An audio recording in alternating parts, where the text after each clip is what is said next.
Welcome to my scientifically informed insider look at mental health topics. If you find this video to be interesting or helpful, please like it and subscribe to my channel. Hello, this is Dr. Grande. Today's question asks if I can analyze the mental health and personality characteristics of Gary Ridgway, also known as the Green River Killer. So the people I'm talking about in this video, of course, are real people.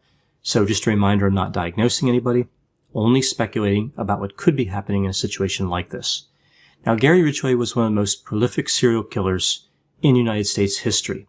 It's believed he killed at least 71 people, although the actual number could be substantially more. He was eventually convicted of 49 murders. So first I'll go through the timeline, then look at his background, and then get into the mental health and personality characteristics.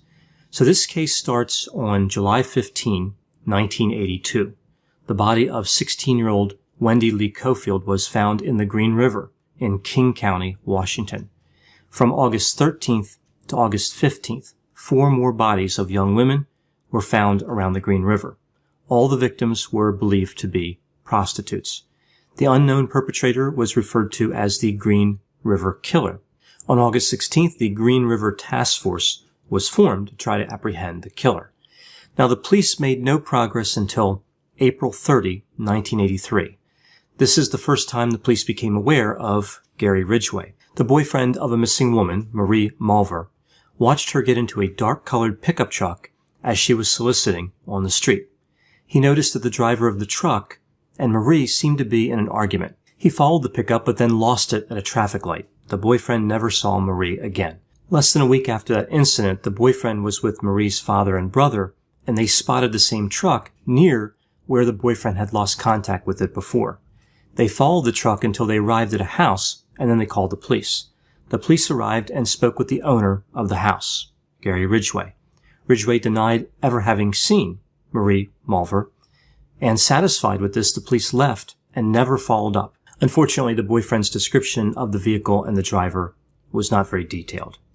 Now, not long after this, a witness described a similar truck that was used in an abduction of another prostitute.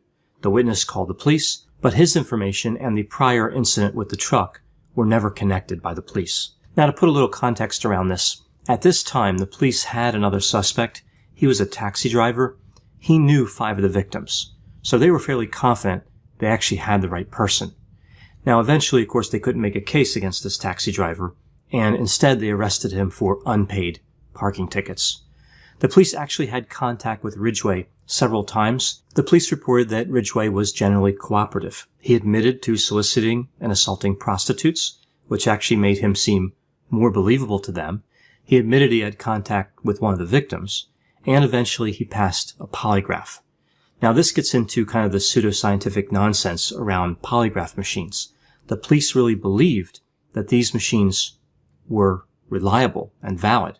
And of course, many still believe this to this day. It's unfortunate that this belief actually resulted in Ridgway being dismissed as a suspect. So just one of the many dangers of pseudoscience.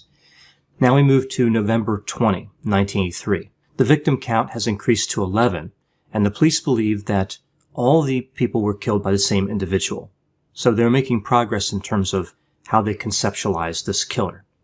On January 16, 1984, after several criticisms of the investigation, the Green River Task Force was put under new leadership. This brings us to December 1984. Here we see the number of victims has gone up to 42. One victim escaped and provided valuable information to the police, including the fact that the attacker had a Kenworth Trucking Company ID. This, of course, led the police to Ridgway again, and he said the victim bit him first, and the victim did not pursue charges. So we see a missed opportunity here in terms of catching Ridgway. Now moving to April 8, 1987. The number of victims has gone up to 46. The police now strongly suspect that Ridgway is the killer. They search his house, his locker at work, and his vehicles. They seize hundreds of items, including ropes, carpet fibers, plastic tarps, samples of paint, and even his financial records. Nothing that they collect is tied to the crime other than the fact that Ridgway was the last person who was seen with 2 of the victims. It didn't seem important at the time, but the police also collected a sample of saliva. By the end of 1990, the Green River Task Force was essentially disbanded. There was still one full-time and one part-time detective who were working on the case, but other than that, there weren't any more resources being dedicated. By 1991, the task force had spent over $15 million.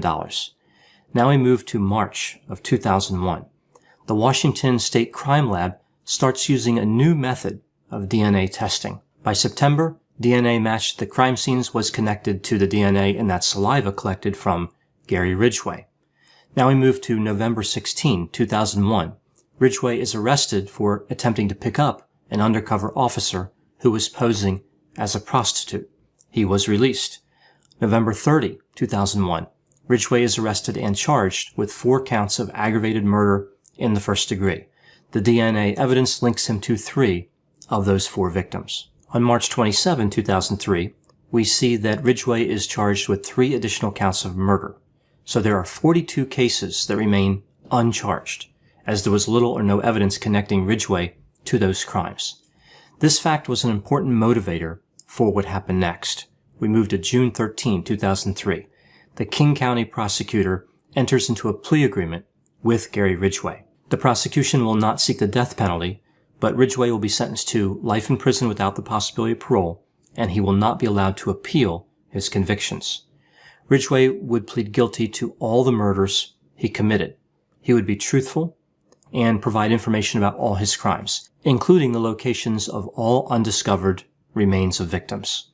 He would answer any questions during interviews conducted by investigators, and if he was found to be responsible for a crime that he failed to disclose, he could be executed. The prosecution did not want to have 42 cases that remained unsolved, even if they had a strong feeling that Ridgway was responsible, right? They wanted a more definitive answer.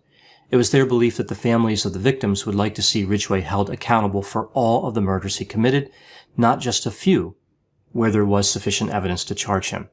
Now, this has been a hotly debated decision. It's worth noting that Ridgway did identify several cases in which he was not a suspect.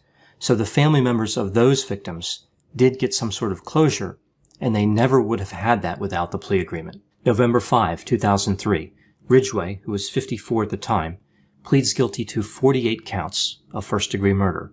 In December, he was sentenced to life in prison without the possibility of parole. Moving to December 21, 2010, another victim's skull was found in a ravine in Auburn, Washington. Her name was Rebecca Marrero. She was last seen December of 1982, but was not reported missing until July of 1984. Ridgway had already confessed to her murder, but the charges were not pursued because they could not find her body, and they already had him on 48 counts of murder. Now, it makes sense that the prosecution felt secure here because, again, with 48 convictions, Ridgway wasn't going to go anywhere. So that last conviction was something that they didn't need to make sure that he was going to remain in prison. Moving to February 7, 2011, Ridgway is charged with Marrero's murder, and 11 days later, he pleads guilty. Now, of course, this doesn't change anything in terms of the sentence, but it does allow closure for this case. Now moving to Gary Ridgway's background. We see a lot of information in his background that connects to his behavior later on. Ridgway was born in February of 1949. His family moved to King County, Washington when he was 11. Ridgway's mother was dominant and aggressive, and his father was submissive. She reportedly broke plates over her husband's head, and he didn't react to that. Ridgway's father introduced Gary to the idea of necrophilia. His father worked in a mortuary when Ridgway was young, and he would talk about how his coworker would engage in that behavior. This became one of Ridgway's fantasies as a teenager. He liked the idea because there were no feelings involved, and it was difficult to get caught. Ridgway was a chronic bedwetter when he was young. His mother would be very offended by his behavior. She would have a strong reaction to it. She would scold him, and she would give him a bath, paying attention to what she referred to as the dirtiest parts. Evidently, she was barely dressed during these baths of Ridgway. She maintained terrible boundaries with him, often talking about her sexual behavior. Ridgway developed an attraction for her. He fantasized about assaulting her and killing her. Ridgway did not do well in school. He killed animals, including a cat that he suffocated. He set fires, and he obsessed over true crime literature. After he was arrested, he confessed to drowning a boy in a lake when he was young. Now, this couldn't be confirmed, but there is some evidence that this could have actually happened. He also stabbed a boy in the woods one day after school. Interestingly, he was never arrested for this crime. Police would later identify the victim, and they contacted him. The victim supported Ridgway's account of this crime. He said he was taken to the hospital and recovered, but no one ever caught Ridgway, which of course the police knew at that time. Despite being held back 2 grades, Ridgway did eventually graduate high school in 1969. His IQ was thought to be in the low 80s. That same year, he entered the Navy. In 1970, he married his first wife. He spent some time in the Philippines as part of his service in the Navy, and he claims this is when he first dated prostitutes. While Ridgway was overseas, his wife started having an affair. Upon his return to King County in July of 1971, his wife requested a divorce. Now, some accounts actually report that Ridgway requested a divorce, but either way, the couple divorced shortly after that. In August 1971, Ridgway started working as a truck painter at a Kenworth plant. He would keep this job for 30 years. Ridgway married again in 1973 and had a son in 1975. His second wife reported that Ridgway was interested in bondage and liked to have sex outdoors. She noticed that he would often be out late into the evening, and eventually he stopped trying to explain this behavior. When they would walk together in the woods, he would like to hide from her and then sneak up behind her and scare her. He took pride in his ability to walk without making noise. At one point, he choked her using his forearm and upper arm. They separated in 1980 and divorced about a year later. She took custody of her son. Ridgway contemplated killing her because he had to pay child support. Ridgway bought a house in King County, and other than the brief period when he had some renters, he lived there alone until 1985. He would move twice more before his arrest in 2001. Now, during this period, early to mid-80s, he dated quite a bit and frequently solicited prostitutes. He started developing a rage for them and reported being disgusted at them. Now, he was engaged to one woman during that time period, but she broke up with him after she met someone else. In 1985, Ridgway met the woman who would become his third wife. She moved in a few months later after they met, and they were married in 1988. They remained married until 2002. So now moving to the mental health and personality analysis, I'll start with the 5-factor model. I'll also look at psychopathy and narcissism, and then take a special look at conscientiousness. After that, I'll provide a few other points that really indicate how unusual this case was. So looking at the 5-factor model, I remember the 5 factors through the acronym OCEAN: openness to experience, conscientiousness, extroversion, agreeableness, and neuroticism. So with Ridgway, we see low to mid openness, high conscientiousness, mid-range extroversion, low to mid agreeableness, and low neuroticism. So moving to psychopathy. Psychopathy has 2 different factors, factor 1 and factor 2, sometimes called primary and secondary psychopathy. So with primary psychopathy, we see characteristics like being a pathological liar, being manipulative, having superficial charm, being callous or unemotional, so lacking empathy, and lacking guilt or remorse. We also see grandiosity with this factor, but that doesn't seem to be too strongly connected to Ridgway. Moving to secondary psychopathy, in terms of what's associated with Ridgway, we see sensation-seeking and committing crimes. Many of the other characteristics of this type of psychopathy don't seem to have a strong connection to Ridgway, especially to the way he was later in his career. For example, impulsivity, irresponsibility, no long-term goals, a parasitic lifestyle, and failing to control behavior. So again, those don't seem strongly tied to his later behavior. Psychopathy has a substantial overlap with narcissism, and we see many of these points really relate to both constructs. Now, after his arrest, Ridgway admitted that he was a pathological liar. He said he had difficulty telling the truth even under the threat of the death penalty. He did not want to be truthful because he was so successful in deceiving people for so long. So he took a great deal of pride in that. He also knew that a popular true crime author would be writing a book about him soon, and he wanted to be seen in the best possible light. So there's many things that pop up here. Of course, the psychopathy and also the narcissism I'll talk about later. But we see that Ridgway actually believed it was favorable to be a serial killer. Like, he looked at that as positive. And we see some indication of that later on as well. At first, he said he stopped killing in 1985. That changed to 1987, then 1991, 1998. and eventually it became some indefinite time before his arrest in 2001, right? So he was a killer from 82, probably right up to 2001. Initially, he did not admit to every killing that was attributed to the Green River Killer. Now, one of the reasons for this is he didn't want to risk claiming to have killed a woman unless he actually did it, because he said he took pride in what he did, and he did not want to take that pride from someone else. So he seemed to have, of course, a tremendous disrespect for his victims, but a respect for other serial killers.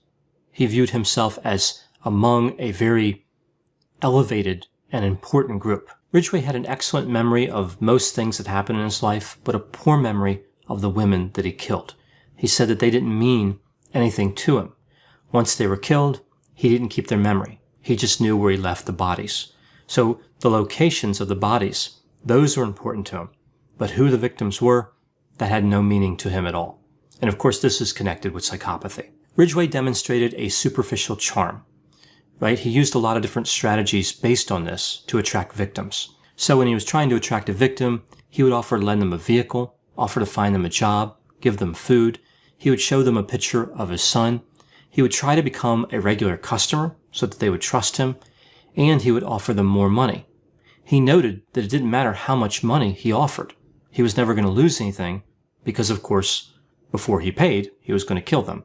Actually, he ended up stealing jewelry and cash off his victims. So he actually made money after he committed a murder. Sometimes he would not be able to kill a victim that he selected, and this would cause him to go into a rage. He was upset that he wasted the time and energy, and this would increase his desire to kill. He would actually start shaking physically. So if he was with somebody that he wanted to kill and he wasn't able to, he would have to explain that shaking by saying that he was anxious. Ridgway's method of killing was fairly consistent. He would get behind a victim and strangle her by compressing her neck in the crook of his arm, using his other arm to add force. Some of the struggles took as long as 2 minutes. During this time when the victim was struggling, Ridgway said he felt no emotions. Sometimes before he actually attempted to commit a murder, the victims would sense it and start pleading with him to spare their lives. He was not moved to compassion in any of those cases. Ridgway indicated that he chose strangulation as a method because it was not messy and because it was more personal and rewarding than using a firearm. Now, when he would dispose the bodies, he took a sense of ownership over them. So, as I mentioned before, he would remember where he put them. He would actually fear forgetting the location. So Ridgway thought of his victims as possessions. Now, in the mental health evaluation that occurred after he was arrested, he indicated that he'd never had empathy for anyone, like ever, in his life. He also indicated he had a hatred of women. He never gave a thought to how the victims felt, and he had no care about them whatsoever. The only care he had, the only regret he had, was that he left too much evidence behind and was arrested. So if we look at Ridgway's behavior, we can align some of these behaviors to these symptoms that we see with antisocial personality disorder. This disorder has 7 symptoms. Let's look at this and see if they align with what he did here. We see repeated unlawful behaviors. That seems fairly clear. Consistent deceitfulness. That seems to be endorsed. Impulsivity and poor planning. That's the 3rd symptom. I think earlier in his life, but this isn't as clear later on. The 4th symptom is aggressiveness and physical fights. I think murder would qualify there to meet that symptom criterion. We see a reckless disregard for safety. That one seems fairly clear. Consistent irresponsibility. Again, probably early in life, but not as much later in his career. And the last symptom is lack of remorse. And again, this one seems clear. So it appears that he meets 5 of the 7 symptom criteria. But again, only somebody who's actually treating Ridgway could make that as a diagnosis. I can only look at these behaviors and align them with symptoms. Now, in terms of narcissism, we see that I'm looking here at grandiose narcissism because we don't see much overlap with vulnerable narcissism. We see a number of narcissistic characteristics overlapping with psychopathy, but not many of the characteristics that are considered specific to narcissism and unrelated to psychopathy. For example, Ridgway didn't seem to be socially dominant, overconfident, or extroverted. Some examples of narcissism above and beyond what I already covered looking at the psychopathy. We see that Ridgway indicated he was a victim of new technology and no detective ever caught him. We see he blamed his second wife essentially for the murders because the way she treated him, that led him to committing murder. So no ownership. He wasn't taking responsibility for his behavior. He was blame shifting. And we see this interesting discussion between him and the people that interviewed him after he was arrested. They asked him on a scale of 1 to 5, with 5 being the worst person, where did he think that he would score? He indicated a 3. 3 out of 5. This is actually fairly amazing. It made me wonder what Ridgway would think it would take to be a 5. He was convicted of murdering 49 people. That seems like it's bad enough to be a 5 to me, but again, Ridgway saw himself as relatively normal in terms of on a continuum from bad to good. So now looking at narcissistic personality disorder in a way similar to what I did with antisocial personality disorder, we see that NPD has 9 symptoms. And if we go through these, we see some alignment with Ridgway's behavior. A grandiose sense of self-importance. I think his behavior lines up with this. Grandiose fantasies. This one's not as clear. Presumably, he had fantasies of success and power, but it's not really clear from what we see in the reports. The third symptom criterion, feeling special and high status. I think this could have been happening. The fourth symptom criterion, requiring excessive admiration. I think he liked admiration, but it's not clear that he really required it, as would be needed for this criterion. We see a sense of entitlement. This one's pretty clear. Being manipulative, also clear. Lacking empathy for others, perhaps the most clear out of all of these symptoms. And then the last two we see being envious and having arrogant attitudes. Interestingly, I don't think his behavior really lines up with those symptoms. So an argument could be made that there's a pretty good alignment here with NPD, but not as good an alignment as what we see with antisocial. So really he seems more psychopathic than narcissistic, but both traits appear to be expressed. And this leads me to talking about conscientiousness. And I think this is really one of the most interesting angles in this particular case. People who score high on the trait of conscientiousness tend to avoid mistakes. They have self-discipline, they work hard, they like order, and they follow the rules. Now, through his career, it's really amazing that Ridgway didn't leave enough evidence for the police to charge him much earlier, especially considering how many crime scenes were involved. Ridgway was extremely careful in his planning. He selected victims after hours of surveillance. If a potential victim was with another person when Ridgway went in to pick them up, he would not commit the crime. He would still go on a date with them, as he put it, but again, he wouldn't commit the murder. He was worried about leaving witnesses. He would flash money at his victims as he drove by and pull off the road into a parking lot instead of picking them up right where they were standing, again, out of fear of witnesses. He was careful about the police. He would watch his victims for a while to see them engaging in other transactions so he could be more certain that they weren't a police officer. Now, clearly, we see he was arrested for soliciting an undercover police officer, so he wasn't completely careful in this regard. Now, he also used to cut the fingernails of victims if he had been scratched by them. He used gloves, he did not leave fingerprints, and he did not leave clothes at the crime scenes. This is interesting considering, as I discussed before, Ridgway was conceptualized as having an IQ in the low 80s, yet he seemed to be an expert on forensics, or at least pretty good at it. One time, Ridgway left tire tracks from his truck at a dump site, and when he realized this, he went and got 4 new tires. He took the old 4 tires and dumped 2 in one place and drove for several miles and dumped another 2 in another place. So those tires couldn't be connected to his truck. He would call the business manager of his victims and arrange another date. So he was trying to create this situation where they would believe that the victim was still alive, because otherwise why would he call and want another date with that person? We see that he was scratched once fairly badly on his arm, and he used battery acid to cover up those scratches. Ridgway used to drop cigarette butts and gum at crime scenes. He did not use either. He also put airport motel pamphlets and car rental papers at crime scenes. In February 1984, he wrote a letter to a newspaper to throw off the task force. Now, an FBI expert looked at this letter and concluded definitively that whoever wrote it was not the Green River Killer, right? So just like the polygraphs I talked about before, we see that the police use a lot of different methods of profiling and trying to identify the characteristics of killers that aren't necessarily connected to any evidence, right? Now, some of the techniques they use, I think, are pretty good. They make a lot of sense. But other techniques we see don't really work reliably.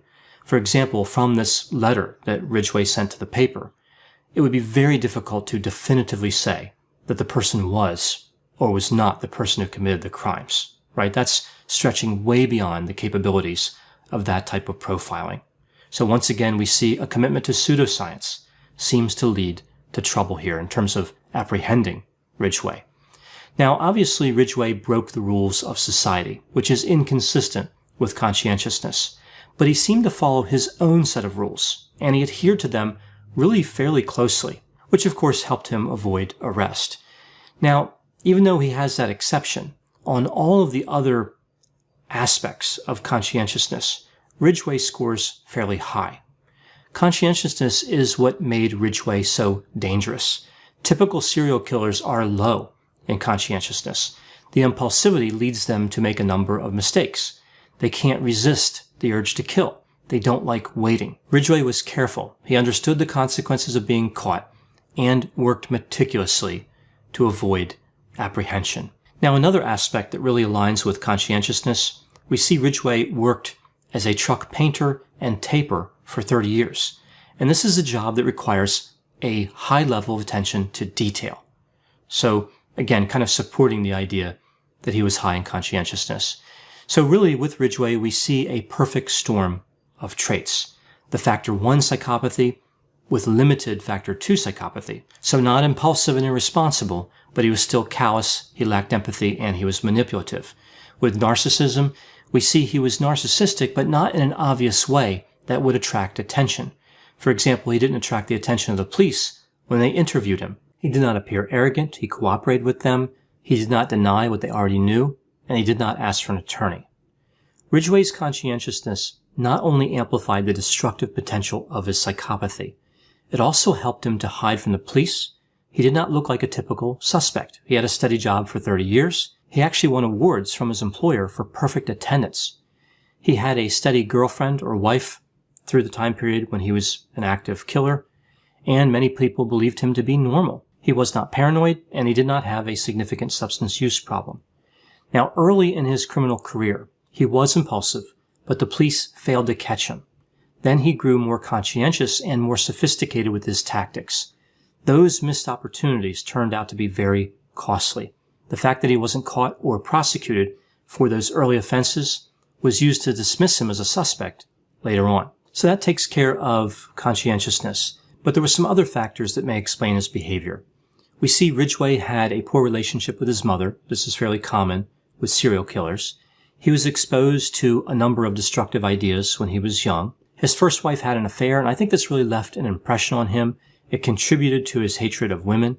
On top of that, he was engaged to that woman who left him for another man. So some other interesting notes about this case. We see that about 50 women asked Ridgway if he was the Green River Killer, including the woman that escaped from him in 1984. So an important note here. Asking somebody if they are a killer is not a successful strategy for staying alive, right? So it's like they were carrying around this checklist. Hey, are you the Green River Killer? No. Good enough for me. Check. Right now we're all safe, right? This makes no sense. That provides no safety benefit whatsoever. We also see the statistics and probabilities of this case threw the police off.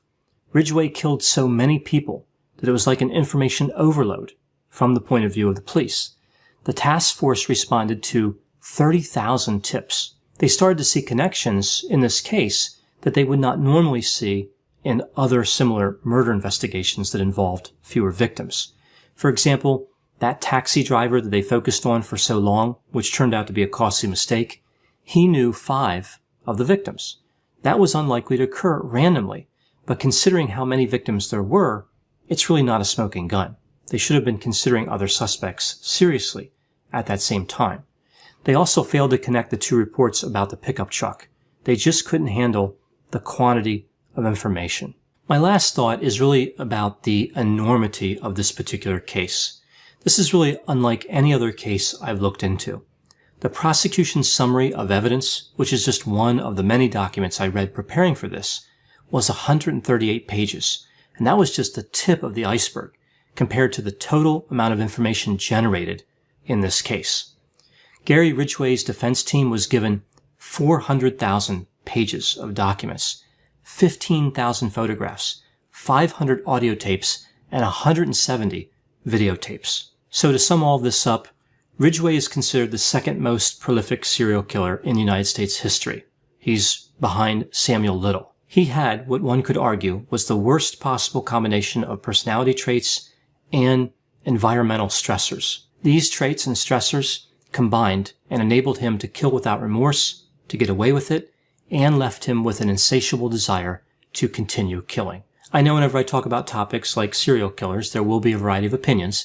Please put any opinions and thoughts in the comments section. They always generate an interesting dialogue. As always, I hope you found my analysis of this topic to be interesting. Thanks for watching.